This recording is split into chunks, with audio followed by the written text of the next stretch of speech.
বাংলাদেশের দক্ষিণ পূর্বের ছোট্ট এক জেলা নোয়াখালী, অথচ এটি আজ দেশের সবচেয়ে ধনী জেলা। অনেকে আবার নোয়াখালীকে বাংলাদেশের দুবাই বলেও ব্যাখ্যা দিচ্ছেন। কিন্তু কি এমন আছে নোয়াখালীতে যা তাদের এমন অর্থনৈতিক সাফল্যের শিখরে নিয়ে গেছে? কি সেই শীর্ষ ধনী হওয়ার রহস্য? সেই গল্পটা চলুন আজ জেনে আসা যাক। নোয়াখালীর অর্থনীতির সবচেয়ে বড় ভিত্তি হল কৃষি। এ জেলার প্রায় ৮০% মানুষ প্রত্যক্ষ বা পরোক্ষভাবে কৃষির সঙ্গে যুক্ত।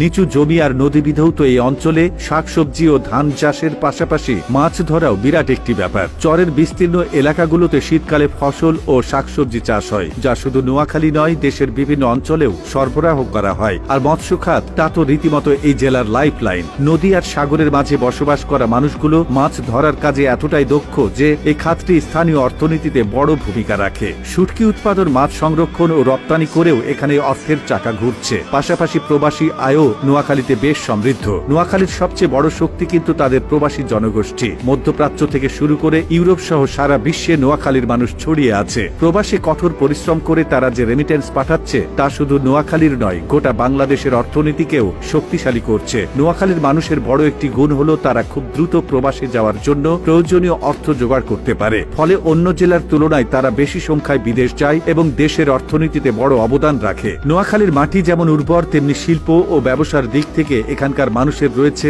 আধিপত্য। এই জেলার অনেক মানুষই দেশ জুড়ে বড় শিল্পপতি হিসেবে প্রতিষ্ঠিত ও পরিচিত। পাটেক্স গ্রুপের chairman M A Hashem, Bengal গ্রুপের মোর্শেদুল আলম, গ্লোব গ্রুপের হারুনুর রশিদের মতো উদ্যোক্তারা শুধু দেশের অর্থনীতিতেই নয়, নোয়াখালীর নামও উজ্জ্বল করেছেন। তারা ব্যবসা বাণিজ্য আর শিল্প স্থাপনার মাধ্যমে হাজারো মানুষের কর্মসংস্থান করে চলেছেন। বর্তমানে এই জেলাকে ঘিরে রয়েছে পরিকল্পিত উন্নয়নের হাতছানি। নোয়াখালীতে এখন জমির দাম বাড়ছে রকেট গতিতে। যদি উন্নয়নের পরিকল্পনা সঠিকভাবে বাস্তবায়ন করা যায়, তবে এখানকার জমি, কৃষি, পর্যটন সবকিছুই আরো বড় আকারে লাভবান হতে পারে। বিশেষ করে নিঝুম দ্বীপের মতো জায়গাগুলোতে ইকো ট্যুরিজমের ব্যবস্থা করলে তা দেশি বিদেশি পর্যটকদের জন্য অন্যতম আকর্ষণ হয়ে উঠবে। এছাড়া উপকূলীয় চরাঞ্চলে নতুন জেগে ওঠা জমিগুলোতে শিল্প কারখানা, মৎস্য প্রক্রিয়াকরণ কারখানা, এমনকি আন্তর্জাতিক মানের রপ্তানি জোন স্থাপন করা হলে নোয়াখালী বাংলাদেশকে বৈদেশিক মুদ্রা উপার্জনের নতুন দিগন্ত এনে দিতে পারে। নোয়াখালীর উন্নয়নের যাত্রা থেমে নেই। যারা একসময় গ্রাম থেকে শহরে পাড়ি জমাতেন, তারা এখন নিজের জেলা থেকে জীবিকার সব সুবিধা পাচ্ছেন। এই ধারা বজায় থাকলে নোয়াখালী শুধু ধনী জেলা নয়,